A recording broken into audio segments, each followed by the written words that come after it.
No game in the NFL is an easy one, and the Saints learned that lesson on Sunday, losing to the previously winless New York Giants. LSU offensive coordinator Mike Denbrock says that only 30% of the offense is in, but that might not be a bad thing. The hashtag behind here, Ricky reconsider. This started popping off as you decommitted. With that Tigers defensive line being so dominant, that can really help out this linebacking core that still has a few question marks. This game was so boring that, in fact, the most exciting part of the first half was the pigeons on the field. Now, fast forward to this season, week one, and everyone had high expectations of the black and gold run defense. But against Marcus Mariota and the Falcons, they ran for over 200 yards. Did Sean Payton have a grudge against LSU players? I don't think so. He wants the best players on the field. Dennis Allen took over for the Bucs game this year where the Saints shut out the Bucs. He's got head coaching experience before. He coached for the Raiders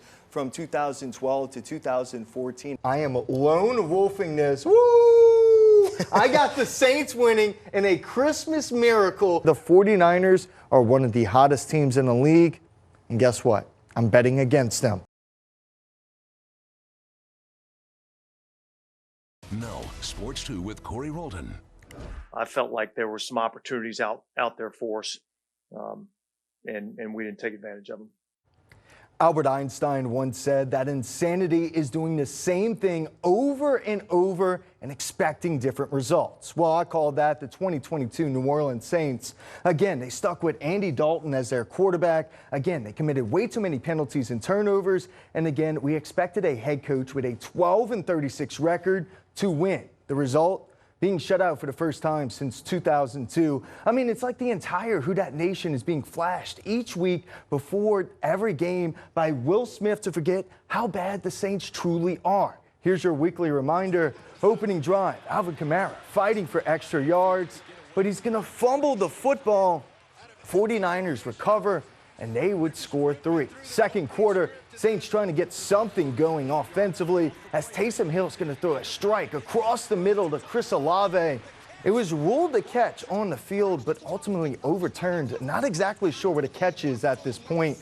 Right before the end of the first half, Saints looking to hold the Niners to only 3, but Chris Harris has a costly penalty, late hit out of bounds, and on the next play, Jimmy G's pass is going to be tipped up in the air by Tyrann Mathieu, but don't worry, it's going to fall right into Juwan Jennings' lap for the touchdown. 49ers up 10-zip at the half. Saints finally in the red zone. They give it to their best player, but for the second time this game, he fumbles it, this time on the 2-yard line. Then, with 6 minutes left, the Saints desperate for the score. They can't convert in the red zone again as Taysom Hill drops an easy TD pass. New Orleans had the ball inside the 45 times and came away with 0 points. This is the first time that the Saints have been shut out since January of 2002. That's 332 games ago, which was also against the 49ers. The Saints now fall to 4-8 on the year, and this all goes back to turning the ball over. Frustrating, especially in a game like this. You know, you start the game off, and on the first drive, you put the ball on the ground. The Saints somehow, some way, still in it at 4-8. They're 1.5 games out of first place in the NFC South. They'll take on the Buccaneers on Monday Night Football next week. It's early, but the New Orleans Pelicans are exceeding their preseason hype. The Pels have won 7 games in a row, are having their best start in franchise history, and are currently the 1 seed in the Western Conference. And a big reason for that is the play of Zion Williamson. A year ago, the 22-year-old All-Star received a lot of criticism about his weight and health. But since the start of the season, he has silenced his critics. During the Pels' 7-game win streak, Zion is averaging more than 30 points, 9 boards, and 5 assists. In the back-to-back wins against the Suns, Williamson has put up a combined 70 points, becoming that dominant freight train that we all expected when he was drafted out of Duke.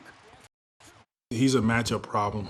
And what's crazy about this Pels win streak is they're doing it without their second best player in Brandon Ingram and one of the best defensive players in the league in Herb Jones. Just a loaded roster from top to bottom. You see the Western Conference standings as of right now. The Pels, of course, at top with an 18-8 record. Then you see all the way down at the 12 seed, the Los Angeles Lakers, who the Pels own their pick, are struggling. Could be a pretty fun spring in New Orleans. That's all for sports. We'll be right back.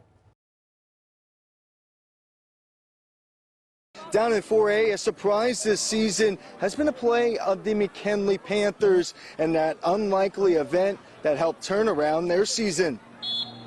I've been playing since my freshman year, and we only won one game the whole time, so it's kind of sad. For the past several years, there just hasn't been a lot of fight in this McKinley football program, but that all changed on homecoming night. A second-half brawl against Northside looked like it ended their season before it even got to the halfway point. Almost 30 years, telling my age, but that's the first time I've ever been involved in something like that. The Panthers used that moment as a pivot point to reset their season. Hopefully we get the stigma off of McKinley, and we tried to use that moving forward and talking about the eyes on McKinley and everybody and how they view us. And we're trying to change that, and hopefully we have. It was a setback, but we learned from it because we know not to do it again. So it just teaches us, life lesson learned. I was more embarrassed, and I've said this before, embarrassed and disappointed in them because we are a family, and I thought I had their respect. And I think that's one thing that's kind of catapulted us. Since that night, the Panthers have been on a roll, winners of 5 in a row and having their first winning season since 2010, something that was hard to imagine just a few months ago. We've been super consistent with them. We've been super strict and structured. I think they like that, but we've been very consistent and fair with them, and they have just bought in hook, line, and sinker. I feel like we made history. Like 12 years, that's a long time. So for us to just come in and just win games like that, it's crazy. We are, in my opinion, light years ahead of where I thought we'd be. And it just goes to show the coaches have been super dedicated. The kids have really bought in. Couldn't ask for anything more. The Panthers will look to get win number 7 on Friday night as they face Broadmoor. Certainly a great turnaround for head coach Ron Allen in year 1.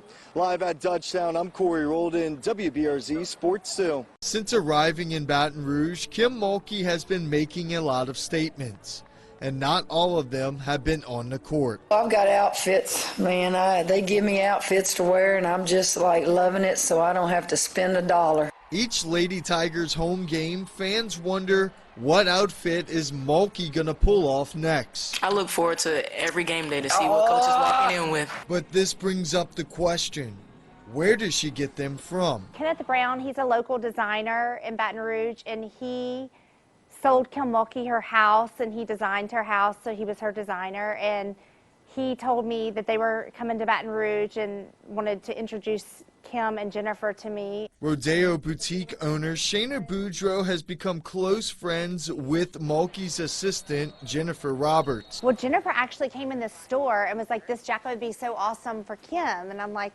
yes, it would. So she bought it, and Kim took it and wore it, and everyone loved it. I was watching the game on TV, and all of a sudden I'm getting all these texts like, oh my God, she's wearing your jacket.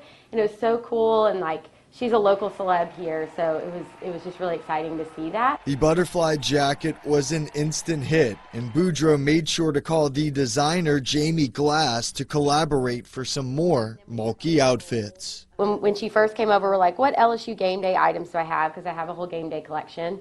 And we started picking those, but then we realized like she's interested in wearing anything, that's kind of colorful, stands out. And I think the blazers look nice, look professional, but they're fun and sparkly. Glass is the owner of Queen of Sparkles.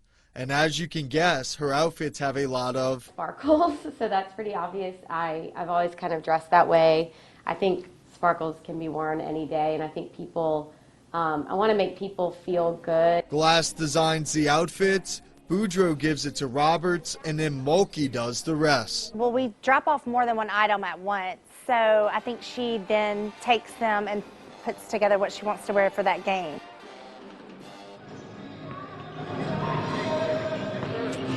You could buy the Mulkey Jacks for just a couple of $100, and right now the duo is planning on making some outfits for a Lady Tigers run this March.